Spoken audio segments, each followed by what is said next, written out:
두 번째 주제를 만나보겠습니다. 큐브로 만나보시죠. 두 번째 키워드는 왜라는 키워드를 가지고 왔습니다. 진범 논란을 빚은 이춘재 연쇄살인 사건 8차 사건 재심 재판의 증인으로 채택됐습니다. 이춘재. 법정에 나와도 사진 촬영은 불가능할 전망입니다. 재판부가 이 같은 결정을 내린 배경이 있을 텐데요. 이 사건 다시 한번 짚어보고 그 배경이 무엇인지도 함께 알아보도록 하겠습니다.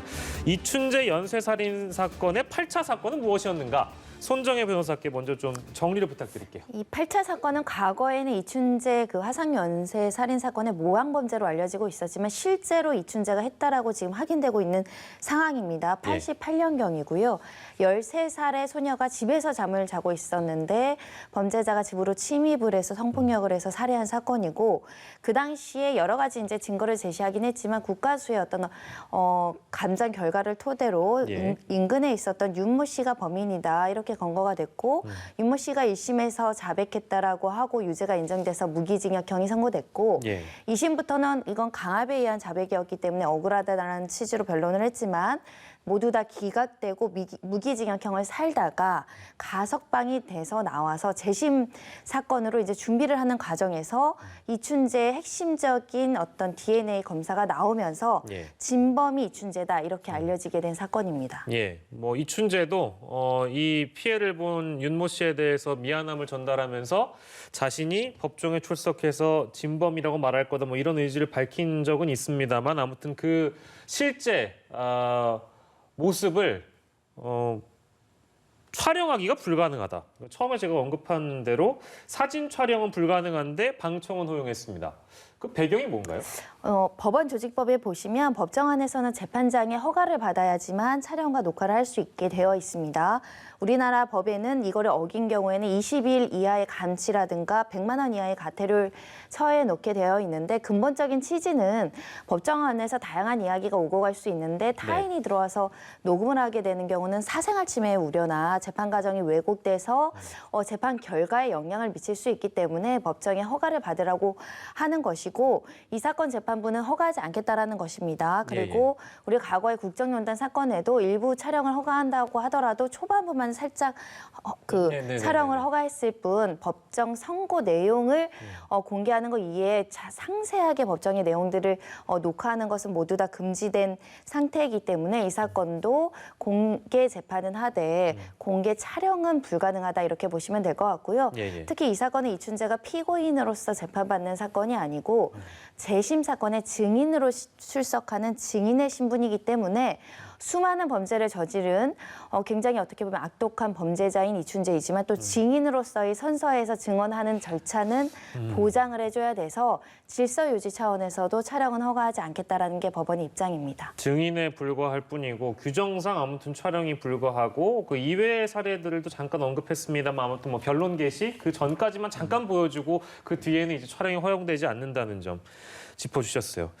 근데 이제 법정에서 실제 그 미안하다고 말하겠다 이제 이런 의지를 밝힌 적은 있지만 실제 뭐라고 할지 우리는 모르잖아요. 어떻게 좀 전망하세요? 그러니까 그것도 사실은 좀 두고 봐야 될 것 같아요. 본인이 사실은 그 전에 언론에 보도된 내용을 보면 본인이 진범이 맞고 그동안 억울하게 욕설이란 윤모 씨에게 미안한 감정을 표현했고 사과도 하고 싶다. 그리고 공개적으로 재판에 나가면 본인이 진범이라는 것도 밝히겠다고 그렇게 인터뷰를 한 걸로 알려지고 있습니다. 그러나 이제 내일 나와서 과연 그렇게 할지는 좀 지켜봐야 될 것 같아요. 아마 이제 그 보도 내용이 사실이라고 하면 그 부분을 시인하고 미안하단 말을 할 수 있을 것 같아요. 왜냐하면 본인은 지금 피고인으로 나오는 게 아니라 증인으로 나오는 거잖아요. 이게 왜냐하면 8차 사건에 억울하게 옥살이를 한 윤모 씨의 재심 사건이거든요. 이 사건의 증인으로 나와서 본인이 진범이다 해줘야 재심에서 이 사람이 무죄가 나오지 않겠어요, 윤모 씨가. 그런 상황으로 한다면 그 나와서 만약 법정에서 본인의 범죄를 인정을 안 해버리면 사실은 재심에서 윤모 씨가 무죄로 다시 재판을 다시 받게 되는 그러니까 즉 결과가 나오게 되는 그런 결과를 도출해낼 수 없기 때문에 아마 나와서 제 개인적인 견해를 말씀드리면 일정 부분 인정할 거라고 저는 봅니다만 그럼에도 불구하고 또 나와서 다른 얘기를 할 가능성이 전혀 배제할 수 없는 상황이기 때문에 좀 지켜봐야 될 것 같고요.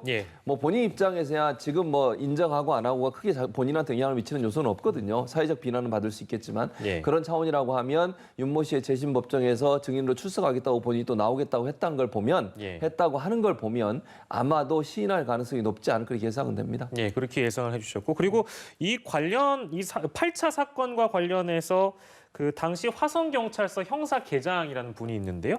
이 사건에 연루되어 있는 다른 관련자, 그러니까 다른 경찰관들 같은 경우에는 너무 창피하다, 뭐 법정에 나오기까지 너무 힘들었다 이렇게 증언대에 서서 굉장히 뭐랄까요 힘듦도 토로함과 동시에 미안함도 내비쳤는데 형사계장 입장은 좀 달라요. 나는 그런 적이 없다. 그러니까 자신의 결백을 지금 주장하고 있는 그런 상황이라서 이 부분은 어떻게 좀 봐야 될까요? 저는 이분이 과연 다른 이제 그분 밑에서 일했던 형사들은 전직 형사들은 다 인정을 하잖아요. 미안하다. 여기까지 나오기가 너무너무 힘들었다. 이런 얘기를 한 거 보면 강압수사 어느 정도 있다는 것을 인정하고 있는데 이 사람은 지금 8차 사건 실무수사 총괄 책임자예요. 네. 이 사람 같은 경우는 본인은 그런 일이 없다라고 얘기를 해요. 강압수사를 한 적도 없고 뭐 지금 논란이 되고 있는 두 가지 사건이거든. 하나는 8차 사건 같은 게 1988년 9월 16일 날 일어났는데 이 사건 관련해서도 논란이 되고 있고 왜냐하면 윤모 씨를 진범이 아닌데 진범으로 몰아갖고 강압수사를 통해서 이분에게 자백을 받아냈기 때문에 그 자체가 문제고 또 하나는 89년 7월 7일 날 초등학교 2학년 아이가 실종되는 사건이 일어나요. 그 실종 사건 같은 경우에 문제가 되는 게 뭐냐면 이 언론의 보도에 따르면요. 이 아이가 그 당시에 이제 살해됐을 때 사용됐던 살해 도구인 줄넘기가 발견이 됐었고, 그다음에 유골도 일정 부분 발견이 된 걸로 알려지고 있습니다. 그런데 이 계장이라는 사람, 물론 이거는 뭐 의혹이고 아직 확인된 건 아닙니다만, 이 계장이라는 사람이 그 유골을 다른 곳으로 좀 훼손해서 다른 곳으로 옮겨놓거나 아니면 발견된 걸 인정하지 않고 밝히지 않았고 또 여러 유류품들이 발견됐음에도 불구하고 실종 사건으로 그냥 밀고 가버렸다는 거예요. 그러면 실제 사체 은닉 문제, 혐의 이 부분도 본인은 금시초문이라고 얘기하고 부인하고 있지만 여러 정황상 보면 또 밑에 일했던 형사들의 증언들을 들어보면 일정 부분 관련돼 있을 가능성이 높다고 보여지거든요. 물론 아직은 의혹 차원이기 때문에 단정적으로 얘기할 수는 없지만 이런 여러 가지 증거들이 나오고 있고 본인의 밑에서 일했던 형사들까지도 그렇게 증언하고 있는데 본인이 아니라고 하고 지금 본인에 대해서 여러 가지 의혹들이 나오는 것은 경찰이 짜맞추기 수사를 했다라고 주장하는 것이 과연 받아들여질 수 있을까? 저는 의문이라는 생각이 들고요. 난 열심히 일한 죄밖에 없다고 얘기하지만 그 일이 본인의 어떤 뭐 권력욕이든 아니면 본인이 갖고 있는 어떤 충성심이든 그 당시에 그런 부분 때문에 억울한 사람을 옥살이하게 만들지 않았는지를 깊이 반성하는 시간이 있어야 될 걸로 보여집니다. 예.